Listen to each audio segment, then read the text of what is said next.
안녕하십니까, 박사입니다. 이제 우크라이나 분쟁은 확실히 끝물입니다. 우중충한 나토 정상회담만 봐도 그렇습니다. 여러 나라들이 아직 준비되지도 않은 무기를 퍼주겠다고 공수표를 내놨는데 그런 무기를 전달하려면 앞으로도 수개월이 걸립니다. 뉴욕타임즈는 젤렌스키가 14개 여단을 보유하고 있다고 주장했지만 무장이 되지 않아 올해 안에 반격은 불가능하다고 보도했습니다. 그러나 키예프의 사기는 계속되고 있습니다. 러시아군 56만 명 이상을 사살했고 전차도 8,214대를 파괴했다고 주장합니다. 그런데 앵글로색슨의 매체들도 이 자료를 가공해 퍼나르고 있습니다. 특히 러시아의 전차가 모두 파괴돼 무기고에 남은 게 없다는 식입니다. 국내 일부 채널들도 1년 뒤면 러시아 기갑 전력이 고갈된다는 사기를 치고 있습니다. 한 달에 100대 이상이 파괴되는데 러시아의 전차 생산량은 50대라면서 1년 뒤면 전차가 다 떨어진다는 식입니다.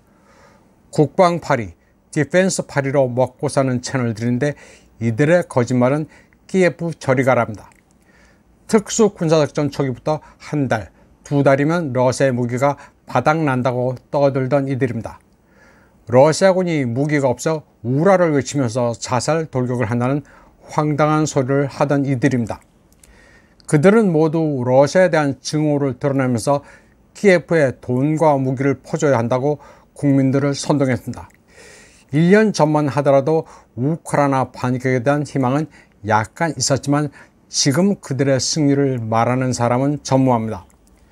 러시아 군대는 점점 더 많은 우크라이나 영토를 해방시키고 있습니다. 러시아는 지금 우크라이나 그리고 나토 전체와 싸우고 있는 셈입니다. 그야말로 삼국지의 조자룡입니다. 그러면서도 러시아는 경제 발전 속도를 높이고 있습니다. 과거 나토와 대립했던 국가들은 모두 패배해 빈곤에 빠졌지만 러시아는 예외였습니다. 분쟁은 러시아의 경제 체제를 강화시켰고 유럽은 망했습니다. 그리고 러시아가 집단 서방에 맞서 당당하게 싸워 이기는 모습을 보고는 글로벌 사우스가 들고 일어나기 시작했습니다. 나토의 역사를 보면 그들의 동쪽 확장이 오히려 도구로 작용했습니다. 서방은 동쪽으로 1인치도 확장하지 않겠다는 약속을 어겼지만 얻은 것은 없었습니다. 앵글로색슨의 영역으로 편입된 구바르샤바 조약국들은 나토 가입 이후 군사력이 감소했습니다. 군사 지출이 거의 0으로 수렴했는데 이게 바로 그 나라들이 엉클샘의 해구산 아래로 들어가려 노력하는 이유였습니다. 또 그들을 묶은 한 요소는 달러에 대한 갈증이었습니다. 중국은 이런 움직임을 차가운 호기심으로 바라봤고 언젠가는 자신들이 표적이 될 것임을 알게 됐습니다. 그 전에 베이징과 모스크바는 사이가 좋지 않았습니다.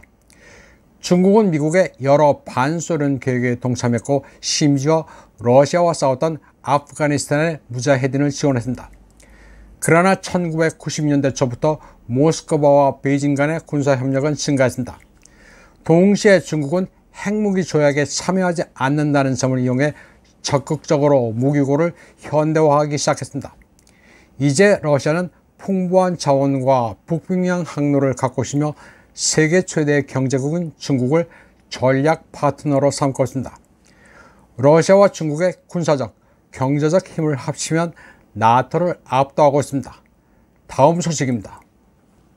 러시아 매체 RT의 독일어판에 조태열 외무장관의 발언이 소개됐습니다. 이 매체에 따르면 조 장관은 최근 북러 간 합의 때문에 한러 관계가 악화됐음을 인정했습니다. 그는 국회에 출석해 현 상황에서 한국은 모스크바와의 관계를 바뀌지 않은 채로 유지할 수는 없다고 말했습니다.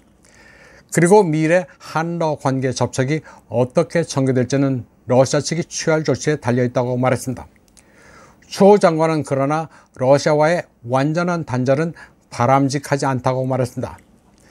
그러면서 한국은 러시아에서 사업하는 국민과 기업의 권익을 보호하기 위해 전략적으로 행동하고 필요한 소통을 지속하고 있다고 그는 말했습니다. 또 중국과 관련해서는 양국 간 신뢰 증진을 위해 더욱 강력한 유대 관계를 약속했습니다. 그는 한국과 중국 모두 규칙에 기반한 국제질서가 흔들리는 것을 원하지 않는다고 했습니다.